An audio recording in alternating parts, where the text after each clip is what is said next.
Hi there, and good evening. Welcome to the Jim Bohannon Show from Westwood One Radio. We're at 1-866-50-JIMBO, 1-866-505-4626. Online, find us at jimbohannonshow.com. You can follow me on Twitter at Jimbo Talks. There is a new group out there, at least one that is new to me. It is called FAIR, F-A-I-R, not to be confused with another group of that name. This is the Foundation Against Intolerance and Racism. And the founder joins us tonight, Bion Bartning. Good evening. Good evening, Jim. Thanks for having me. Absolutely. What exactly is the Foundation Against Intolerance and Racism? We are a nonprofit, nonpartisan organization, civil rights organization. Our mission is to advance civil rights and liberties for all Americans and to promote a common culture based on fairness, understanding, and humanity. Mm-hmm. I gather that you have thoughts about the wave of wokeism in this country. Yeah, I mean, I think that what we've seen is that there are many people, most of whom I think are actually well-intentioned, who are advocating for values that really go against, the values that many of us, I would say the vast majority of Americans believe in, related to discrimination, related to open discourse, civil discourse. And so we were formed a little bit less than 2 years ago, really to offer a better, more constructive way of bringing us together around these issues. You know, I hear some of the complaints that come from the woke crowd, and personal pronouns and the rest of this nonsense. I mean, do these people not have a life? Are they not affected by things like inflation or crime in the streets? I mean, it's as if they're living in a parallel universe in which the pronoun used to address me is more important than all those other things. I must confess that my first reaction to most of what they've had to say is simply, are you that easily upset? You need to get a life. Yeah, I mean, I think that one of the things that we've seen is that there's been a redefinition of harm. And so one of the issues that I think you're talking about is that there are people who feel that if somebody misgenders or says the wrong thing or says it the wrong way, that's equivalent to physical harm and actually harming someone. And offending somebody is actually something that needs to be prevented at all costs. And so, what that does is it creates a culture where people are afraid to speak. And the rules of what's acceptable speak change by the day. Yes, I would agree thoroughly. And aside from being a complete violation of the First Amendment, what strikes me as bizarre is the extent to which this seems to have grabbed hold of the American institutions of higher education. Do you think that's exaggerated? Or do you believe that, in fact, a significant portion of higher education in this country follows the edicts of woke thought? I think that higher education has been moving further and further away from its core purpose, which is to really open minds and help people develop critical thinking skills. I think it was Martin Luther King who really spoke to the fact that if we're not careful, our colleges will produce a group of closed-minded, unscientific, illogical propagandists consumed with immoral acts. Who said that? Who said that? That was Martin Luther King in 1947 when he was at Morehouse College, and I think that warning from Martin Luther King is definitely coming true. And has been for several decades. I think the concern, what really drove me to launch FAIR is that, some of that same mindset of, really this illiberal, illogical, unscientific, closed-minded mindset, has really come, from the academy into our K through 12 schools, into the workplaces, into our healthcare system. So some of these really bad ideas that are taking us in the wrong direction have really spread from higher education. That is to me remarkable. It's as if we're worshiping a handful of people and not even applying our own common sense standards to this sort of thing. A professor said it. Therefore, I must bow down and genuflect. I think not. I'll consider what this professor has to say, but only in the context of its own merits, not based on the fact that he's got a PhD after his name. Yeah, I mean, I think that what's missing in many instances is really that core concept of encouraging people to think for themselves and to develop their own ideas, to challenge and maybe come out with a different set of opinions than the person who's teaching them. But that's really what education is all about: is opening minds, getting people to develop their own ideas. And I think that, too many educators have lost sight of that core purpose of education. And, of course, this isn't just about higher education. I understand that you wrote about your own children's elite prep school in New York City. You wrote about it in the Wall Street Journal. Tell us more. Sure. I have two children, and, like most parents, my children are, really central to my life and, big part of my purpose. And my wife and I sent them to a school in New York City, Riverdale Country School, which, was really a wonderful place. We when we were choosing schools, it was not just our top choice, it was our only choice. And what we saw is that the school, over a number of years, really shifted from its core focus on a character-based education. So emphasizing, character strengths like optimism and gratitude and grit, toward a different approach, which we didn't quite understand until the George Floyd murder and the subsequent issues in our country, when the school started to send out memos about a new focus on anti-racism, which, I will say, I mean, on its face, I don't object to the concept of anti-racism. I mean, anti-racism literally means opposing racism, and I think it would be hard but these for days, anyone. of course, we must ask how one defines racism.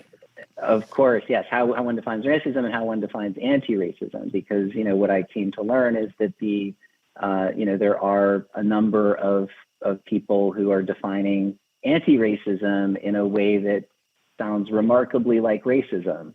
And so, as I really dug into what the school was doing to my children's education, I started to have a number of concerns. And, a lot of it really stems from my own experience. I'm what some would call mixed race. My father is Mexican and Yaqui ancestry. My mother is Ashkenazi Jewish ancestry. And, I always felt that just made me a pretty normal American. I mean, that's really the direction that our country is heading, is that people are, really not judging people based on skin color, ancestry, in the way that maybe was happening much more in the past.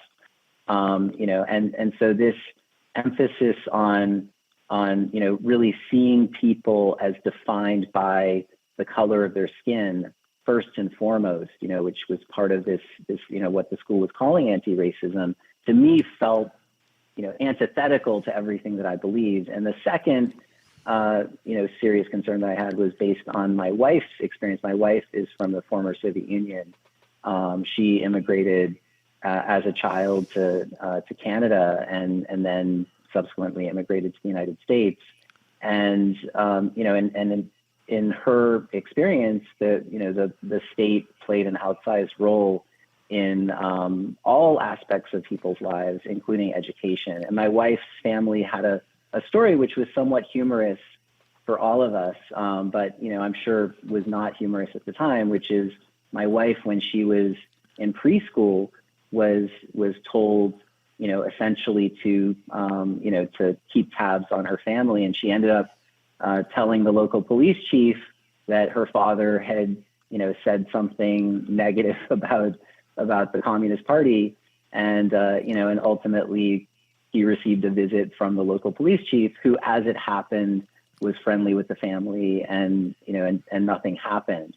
But when my kids' school actually told the children to check each other's words and actions, to me that was reminiscent of what had happened, to my wife in her childhood, and so I raised several concerns with the school, and very quickly we were invited to leave the school if we were unhappy with the new direction that the school had chosen. More to come. 1-866-50-JIMBO, 1-866-505-4626, with Bion Bartning, the founder of the Foundation Against Intolerance and Racism. Back in just a moment.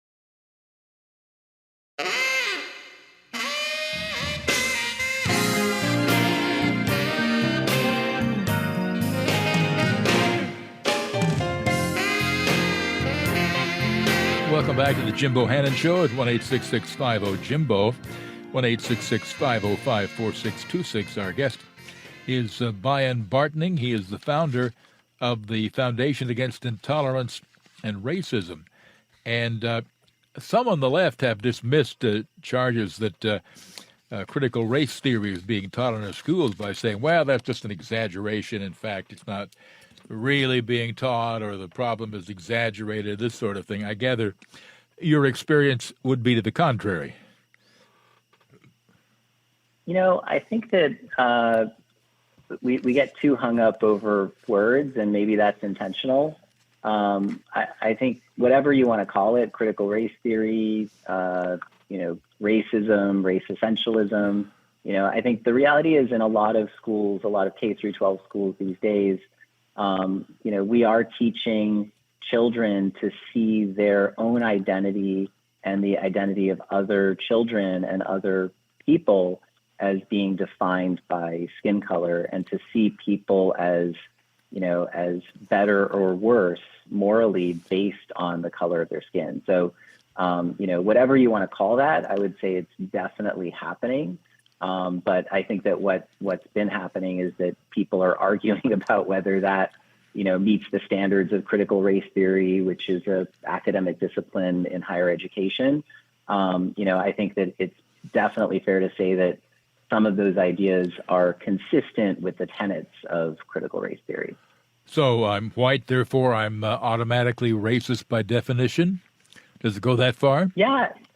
I mean, it's probably even more insidious than that. I mean, I think that, for students who are, or for people who are, quote unquote black, or, quote unquote brown, for people like me, we are, by definition, inherently disadvantaged, and, never going to overcome the obstacles set in our way. So I think that it encourages a form of learned helplessness for people who, really need to be encouraged, and need to understand that, we're a country that, of course there has been historic injustice. Of course, racism, frankly, there still is racism today, in various forms, but the way that is to say actual racism. Yes. I don't think anybody would argue with that.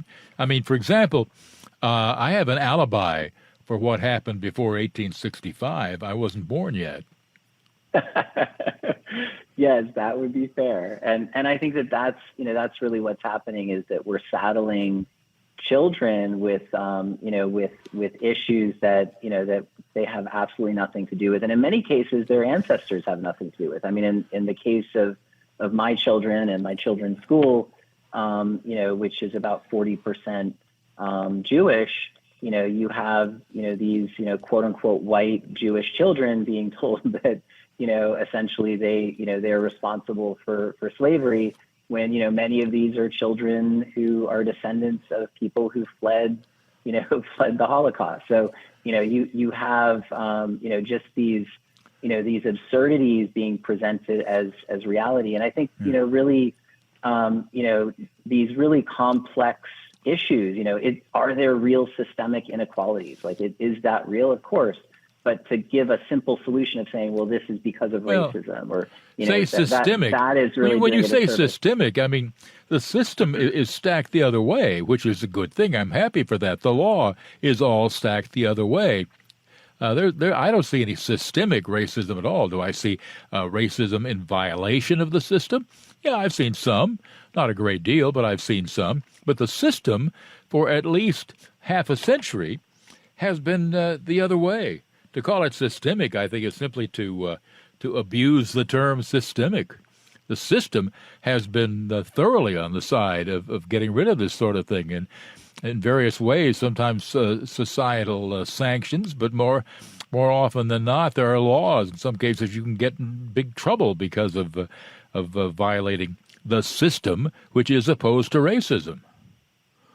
Yeah, no, I would agree with that, and affirmative action has been the law of the land for 2 generations now. So yes, I think that there are systemic efforts to address inequalities.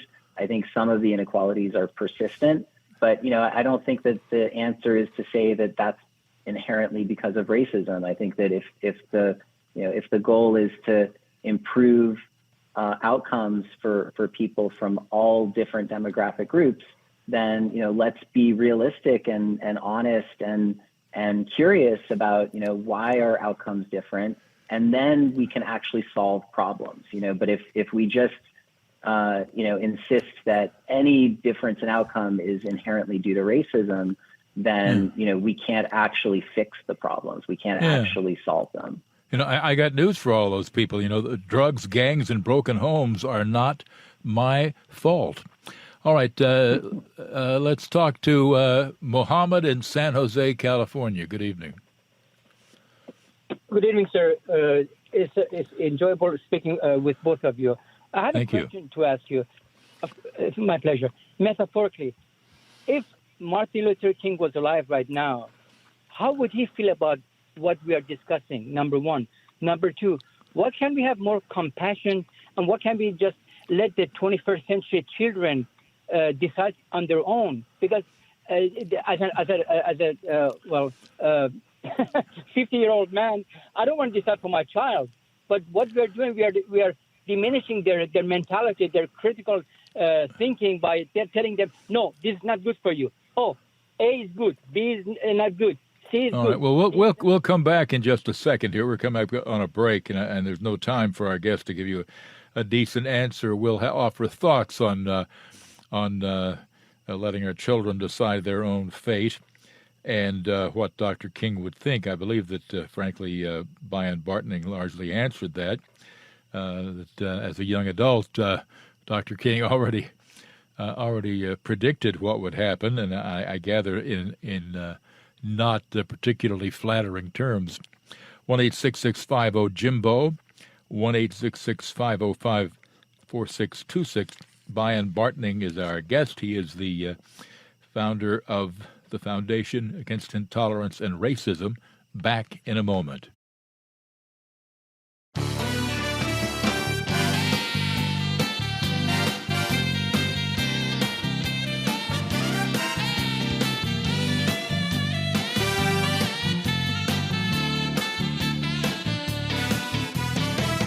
Welcome back to the Jim Bohannon Show, 1-866-50-JIMBO, 1-866-505-4626. Bion Bartning, founder of the Foundation Against Intolerance and Racism, is our guest. Their website, fairforall.org, fairforall.org. And Mohammed in San Jose, California, had asked first about Dr. King and what he would think of all this. I gather the prediction that Dr. King made as a very young man was not made in a positive context, Mr. Bartning. Yeah, I think that, Martin Luther King, when it comes to anti-racism, Martin Luther King felt strongly that the way that you address the real issues of racism, and remember, this is back in the 1950s and 60s. We were in a different America at the time, but Martin Luther King felt that it was important that the way that we went about trying to achieve change mattered, and so he was opposed to, in many ways, to people like Stokely Carmichael or Malcolm X, who were taking a more I would say a more militant approach. And so I think Martin Luther King would not really condone, the current approach of many people who claim to be anti-racist. And I think in terms of what Martin Luther King believed the purpose of education was, I think he was clear from a very young age that, education is about opening minds, about helping people to think for themselves. And so I don't think that he would approve, however well-intentioned it may be, of educators, really giving simple answers to complex problems, which is what's happening. And I think that gets to the second question that Mohammed was asking, which is, what about compassion? What about critical thinking? And I think that is what's happening in our schools, is that rather than teaching real compassion, kind of really connecting with other human beings on an individual level, we're teaching these abstract concepts of compassion and really simplifying complex problems and teaching children to take these mental shortcuts instead of really thinking for themselves. Well, in terms of however well-intentioned they may be, you're a lot more generous than I am. Sharon in Crane, Missouri, hello. Hello, Jim, and hello to your guest. I come from a mixed family. My grandmother was Native American. My mother looked Native American. I do not. I look very white.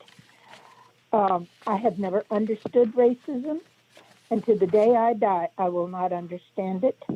But at one time, for 12 and a half years, I worked for a company in Wisconsin, and I had 45 to 50 people that I was supervisor for. And I had a United Nations. I had people from, at one time, I counted, from 43 different countries that worked with me. And I had people who came from countries that they were deadly enemies in their home countries. And I always told them, listen, outside of this building, that is your life and you are responsible for it. But when you are in here, our uniforms happen to be blue. I said, you are one color. You are blue. Do not bring that nonsense in here. Do not bring it in here. You are in America, and that is not what we do here. And I really it was a lot easier after that because people understood when you are here, you don't bring that stuff here. You don't bring that racism here. You don't bring those ill feelings here because we are all here to do one thing, to do the job. And I will never understand racism. I'm sorry. You can't make me understand it. No, I don't know that we can. I'll offer my thoughts, and then Mr. Bartning can offer his. Mine are fairly brief. Several decades ago, Playboy magazine sent a reporter to interview one of the heads of the Ku Klux Klan back when they were a lot more active than they are today. The reporter they sent was black, which I thought was a stroke of genius. And at one point in the interview, the Klan leader said something I thought that was very telling. If I ain't better than an N-word, who am I better than? It was a question of self-esteem. As long as I can find somebody I can look down on, then I feel okay about myself. That's not a good reason, but it's a reason. Mr. Bartning? Yeah, I mean, I think that's a great anecdote, and I think that what your caller's experience has been. I mean, that's been my life experience as well, and I think that frankly, social science tells us that is the way that you overcome racism, is by helping people to see each other as being part of one human race. And I think that, the current fashionable form of anti-racism, which I am confident will pass because it is just so absurd, is teaching people the opposite. It's insisting that people need to identify as members of different, quote unquote, race groups and really stick to their kind. And that is the opposite of how you create a cohesive, compassionate, integrated, group or community. So I think that experience and telling people that, they're all blue, because they were wearing blue uniforms, I think that's exactly the way that you do bring people together, and you overcome these kind of, conflicts, which they're natural to the human condition, but there are known ways of overcoming them. Yeah. Well said. To John in Brunswick, Ohio, good evening. Hi, good evening. Hi, sir. I've only turned on the radio a few minutes ago, so I don't know if you've told the lie that I'm about to describe, but I just want to say that contrary to popular belief, critical race theory is not the teaching that all white people are bad or all white people are automatically racist. It is a serious consideration that certain policies have resulted in unequal outcomes for minorities, some by accident and some intentional. And I just want to say that those people on the right, if they're so offended by that consideration, then maybe they should stop blaming so many poor outcomes for minorities on Democrats on the campaign trail. Or maybe they should start blaming them on things such as, for example, as I mentioned a moment ago, drugs, gangs, and broken homes, this sort of thing. But again, such charges that you deny, in fact, have been made. Whether or not they are considered an essential part of it, they have been made in the name of critical race theory, and I defer to our guest. Yes, and as I said before, I think that critical race theory is a term that's been thrown around. I think that, I think as the caller said, there's, this is a specific academic discipline. I think that what many people are reacting to and what some people call critical race theory, whether that's the right term or not, I would let people make that determination on their own. But, I think there is a trend toward ascribing any differences in outcome between different groups of people, different demographic groups of people to racism. And I think that that's a really sloppy and dangerous path to go down, because I think that it leads us to ignore, the proper way to go about addressing any differences in outcome, which is root cause analysis and really trying to think and understand, because that, to just say it's this magical force called racism without really thinking, causes us to, really not address the underlying issues. And it certainly, there's no solution to be found in something that is very much a Democratic Party solution, and that is to get rid of advanced placement courses because they are disproportionately non-black. Well, how about simply improving the quality of black students and trying to improve their circumstances rather than trying to make sure that we are non-competitive with the Chinese and the Russians and others for the rest of the century? Some of the problems associated with this can be directly pinned on the Democratic Party. Back in a moment.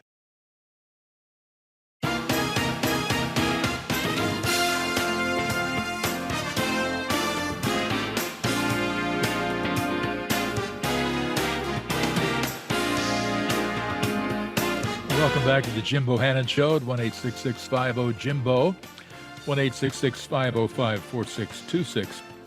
As Bion Bartning is our guest. He is the founder of the group Foundation Against Intolerance and Racism.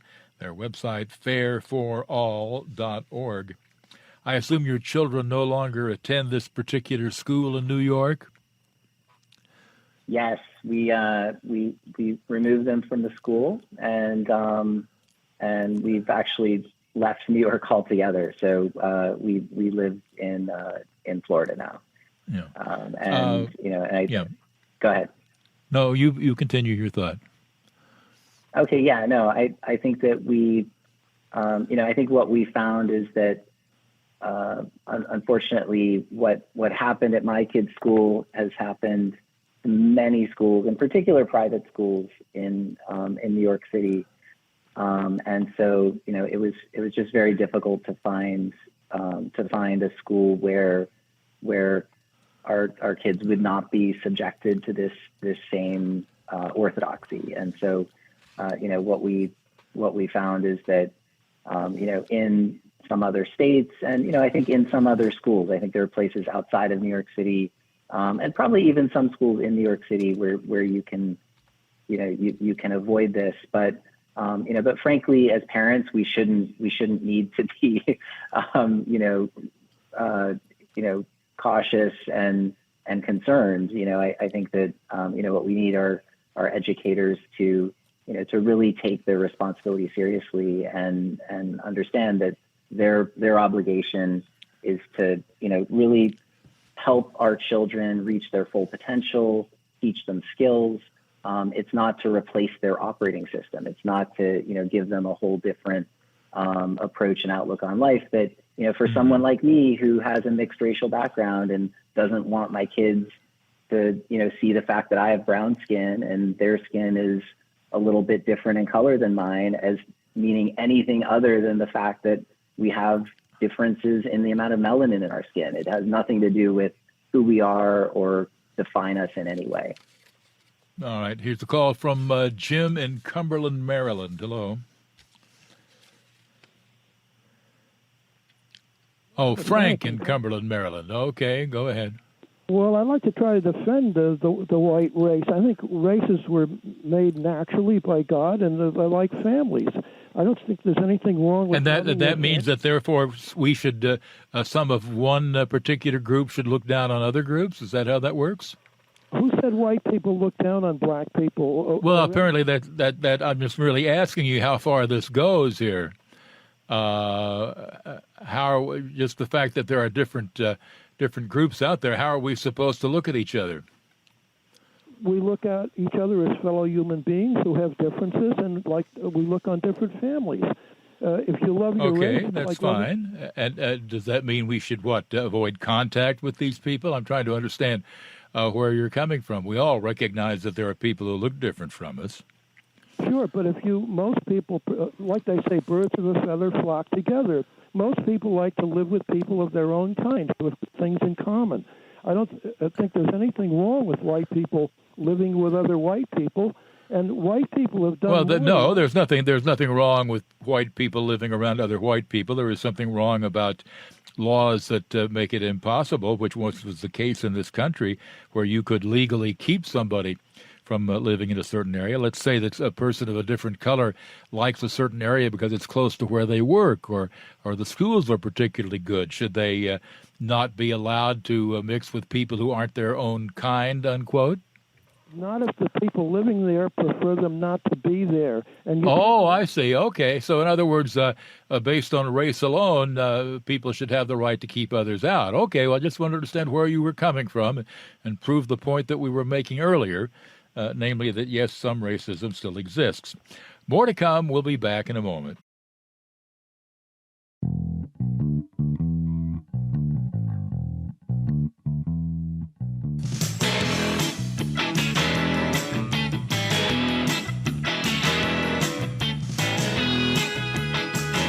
Welcome back to the Jim Bohannon Show with our guest, Bion Bartning. He is the founder of the Foundation Against Intolerance and Racism. Their website, fairforall.org. And here is Steve in Atlanta. Good evening. Good evening. Thank you so much. And Jim, it's wonderful to have you back. When you were gone, it was kind of like when Carson left. I kind of felt like I'd lost an important part of my life. So welcome back, sir. It is a blessing to lose something and to get it back, just like your car keys. And I would like to also address our guest and tell him I appreciate what he does. In this world today, I see labels, the constant labeling of everything, really dividing us. I'd really like to start with the label human beings And also, I would like to defend the good name of Malcolm X, who actually, at the end of his life and after his pilgrimage to Mecca, came back with a very different message about the relationship between the races. And he actually said, give Dr. King what he wants. So I think that our guests should do a little more research about the life of that important historical figure. I missed that as well. Wasn't aware that in fact Malcolm X had ever said such a thing. But all right, what about labeling of people, Bion? Yes, so Steve, first of all, I completely agree with you. I think I do believe in redemption, and I think that I was aware of Malcolm X's really shifts in philosophy toward the end of his life, and so when I said that Martin Luther King would disagree with Stokely Carmichael and Malcolm X, I mean the Malcolm X before his epiphany and recognizing our shared humanity. I think that that definitely recognizing that we are part of one human race is key. I think an earlier caller had mentioned that. I think the previous caller who brought up some obviously quite racist views, fortunately, is increasingly in the minority. I think that what I take solace in when I hear somebody with those kind of views is the fact that in 1958, when anti-miscegenation laws were on the books, which prevented marriage between people who were classified as belonging to different race groups, only 4% of Americans, according to Gallup, supported marriage between people from different quote-unquote races. In 2022, that's 94%. So I think the vast majority, the overwhelming majority of Americans, have really rejected these backward, views and have rejected the concept of labeling and separating people based on something as trivial as the color of their skin. Well, one can certainly hope so. What do we do about all of this? You pulled your children out of that school and moved to Florida. What about people who, for whatever reasons, economic, I suppose, in most cases, can't move, or they don't have school choice available to them? What do people do about this? I mean, I think it's really important for people to just be aware of what's happening, in particular when it comes to education, what's happening in their kids' schools. And I think it's also important that people approach this in a constructive way. And so, one of the tenets that we live by is that the means is the end, right? You can't plant a noxious seed and expect to harvest roses. So if you want to achieve positive change, if you want to advocate for your children, you should do that in a way that reflects positive values. So, as an organization, we try to, demonstrate curiosity, courage, compassion, optimism, gratitude. We try to engage in a constructive way. So it doesn't mean that we aren't standing up for the values that we care about. I mean, we have lawsuits that we file. We're definitely, willing to take on these issues in whatever way they need to be taken on. But what we found is that, if you just engage with people and you explain things and you do it in a rational way where your goal is to be the most reasonable person in the conversation, right, you're going to be far more effective than coming in screaming at them. Very good. Stay on the line. We'll speak off air. Bion Bartning from the Foundation for Intolerance and Racism. I'm Jim Bohannon, and this is Westwood One.